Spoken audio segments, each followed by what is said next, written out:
Salut à tous, bienvenue dans cette nouvelle vidéo. Toutes les saisons, vous le savez, on a de grandes espérances sur l'avenir européen du Paris Saint-Germain. Tous les ans, c'est la bonne, c'est l'année ou jamais, c'est sûr et certain. On n'a pas de blessés, on a l'avantage du tirage au sort, on a l'avantage sur d'autres équipes et à l'arrivée, on est toujours déçu, que ce soit en demi, en finale, en quart ou en huitième, le Paris Saint-Germain n'arrive toujours pas à remporter cette Ligue des Champions. Et comme tous les ans, en fin de saison, on nous explique qu'il y aura un mercato XXXL pour pouvoir une nouvelle fois prétendre à gagner cette Ligue des Champions qu'on n'a jamais remportée. Chelsea l'a remportée un peu plus de 10 ans après les gros investissements de Roman Abramovich. Pareil pour Manchester City qui a mis, si je ne me trompe pas, plus de 14 ans à la gagner. Maintenant, il ne faut plus rien dire, il faut rester mesuré, il faut rester concentré, il faut rester pragmatique, il faut rester humble. Les supporters aussi, je pense, ont leur part de responsabilité. Parce que c'est vrai que dès qu'on a vu le Borussia Dortmund, on s'est dit c'est bon, c'est fait. Et on pensait déjà à la finale. On pensait déjà à la finale contre le Real Madrid. Et ça, c'est pas possible. Nous, supporters aussi, devons faire preuve d'humilité. Très clairement. Alors tous les ans, on nous explique que le Paris Saint-Germain va devoir recruter du lourd durant ce mercato estival, notamment pour compenser le départ de Kylian Mbappé. Au-delà de la succession de l'international français, plusieurs postes sont à renforcer d'urgence. D'urgence.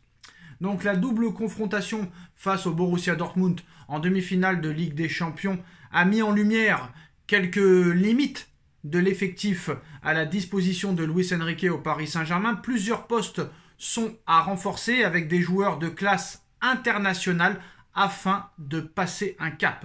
On pense notamment à la défense centrale et aussi au milieu de terrain défensif. Les chantiers sont donc nombreux pour Luis Campos, Nasser Al-Khelaifi et le prince du Qatar. Alors, on a vu que Luis Campos travaille en étroite, on va dire entre guillemets, en étroite collaboration avec Luis Enrique pour bâtir un mercato cohérent et permettre au Paris Saint-Germain de réaliser un nouveau parcours européen de grande qualité en 2024-2025. Pour le journaliste de RMC Jimmy Bourne, les départs au cours des 2 dernières années de Sergio Ramos, Neymar Junior da Silva, Lionel Messi, Keylor Navas ou encore Kylian Mbappé ont drastiquement réduit la masse salariale du club.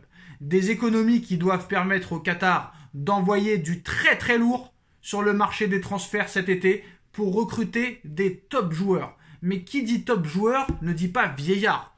Top joueur, comme l'a fait Manchester City, comme l'a fait le Real Madrid, comme l'a fait le Barça à son époque, le Bayern à son époque, la Juventus à son époque, etc. etc. Alors, je vais être très clair. Je pense que c'est le mercato le plus important pour le Paris Saint-Germain depuis la remontada de 2017. Voilà. On se rappelle, avec les arrivées de Neymar pour 222 millions d'euros, celle de Mbappé pour 180 millions d'euros. Et pendant des années, on nous a expliqué que le Paris Saint-Germain ne pouvait pas faire ce qu'il voulait et qu'il était limité à cause de la masse salariale. Ça n'est plus le cas. Voilà, très clairement. Donc, on se souvient que l'année dernière, il y avait Messi, il y avait Neymar, il y avait Sergio Ramos, il y avait Verratti, il y avait Mbappé. Encore cette saison, il y avait Mbappé. Là, tu perds Mbappé, dont le salaire était de 72 millions d'euros par saison. Navas, qui touchait plus de 10 millions d'euros par an, il s'en va. Layvin Kurzawa, qui prenait 6 millions d'euros par an, il s'en va. Tu te libères de cette masse salariale, en plus de celle que tu t'es libérée de Verratti, de Neymar, de Messi, de Ramos l'été dernier. Donc là, tu as vraiment une marge de manœuvre pour reconstruire profondément cet effectif. Et quand tu te fais éliminer, je suis désolé de le dire, j'ai rien contre Dortmund, mais quand tu te fais éliminer contre le Borussia Dortmund, 5e de Bundesliga, c'est que tu as touché, pour moi, un plafond de verre. Et qu'il y a quelque chose qui ne va pas. Même beaucoup de choses qui ne vont pas. Donc c'est bien d'avoir reconstruit une équipe avec un vrai état d'esprit, une équipe jeune, mais le Paris Saint-Germain, pour moi, manque cruellement de qualité et surtout de profondeur de banc. Il n'y a toujours pas cette profondeur de banc à plusieurs postes. Il n'y a pas de concurrence au milieu de terrain. Il n'y a pas de concurrence pour les latéraux. Il n'y a pas de concurrence pour la défense centrale. La défense centrale, tout est à refaire. Même au niveau du gardien. Voilà. Donc maintenant, moi j'attends avec impatience de voir ce que nous réserve Luis Campos, Nasser Al-Khelaifi et l'état-major du Paris Saint-Germain pour le mercato à venir. Une chose est sûre en tout cas, des renforts de grande qualité sont attendus dans toutes les lignes de l'équipe. Même si Luis Enrique ne souhaite pas forcément des stars au nom renflant, comme cela a été le cas par le passé pendant de nombreuses années au Paris Saint-Germain depuis 2012, voire 2011. Un mercato, pour moi, il doit être efficace. Ça, c'est la première des choses. Efficace, cohérent. Voilà. Je ne sais pas si Luis Campos et Nasser Al-Khelaifi ou Jorge Mendes vont regarder cette vidéo, mais voilà. Il faut un mercato efficace, cohérent. Et on espère que Luis Campos, Enrique seront cohérents aussi. Et ce sera indispensable aussi pour espérer un parcours de haute volée l'année prochaine en Ligue des Champions avec l'espoir de remporter la coupe aux grandes oreilles l'an prochain.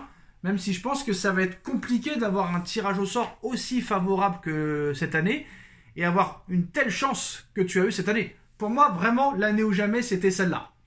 Donc moi, en défense centrale, Lenny Yoro, c'est la piste prioritaire.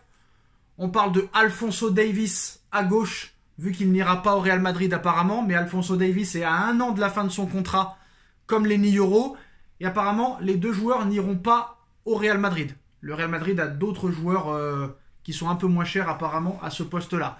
Donc la voie est libre pour le Paris Saint-Germain, donc Alphonso Davies à gauche, ce serait très bien. Tu aurais deux gros joueurs à gauche, Davies, Mendes. Pour moi, Lenny Yoro en défense centrale, ça va de soi. Il faut aussi un défenseur central supplémentaire de haute volée pour remplacer Lucas Hernandez. Il faut aussi une très grosse concurrence à Hakimi. Vu que Nordi Mukiele n'est pas dans les plans de Luis Enrique, il faut absolument de la concurrence à Hakimi qui se croit trop beau et qui croit que sa place de titulaire est préservée au chaud. Ce n'est pas le cas. Pour moi, un Bruno Guimaraes au milieu de terrain et un Barella, ce serait vraiment très efficace. Et surtout, il faut un joueur qui plante entre 30 et 40 buts par saison. Kane, c'est mission impossible.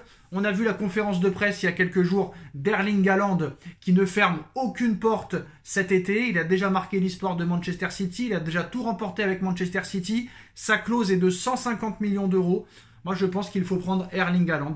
150 millions d'euros. Jeune, c'est cadeau. Il n'aura pas de sélection à faire. Il n'aura pas d'Euro, il n'aura pas de Coupe du Monde, il n'aura pas de JO. Il aura très clairement les yeux rivés sur le Paris Saint-Germain. Et après, bon, Vinicius, ça c'est un autre débat, mais voilà, tout peut se passer au Paris Saint-Germain. Mais voilà, apparemment, le Qatar et le Paris Saint-Germain préparent le plus grand mercato de l'histoire du club, ou peut-être même de l'histoire du football. À voir ce qui va se passer au mois de juin, au mois de juillet, au mois d'août. On est parti pour 3 mois de folie. Dites-nous en commentaire ce que vous en pensez. On like, on partage, on commente, on s'abonne et on se retrouve très vite pour une nouvelle vidéo. Tchuss!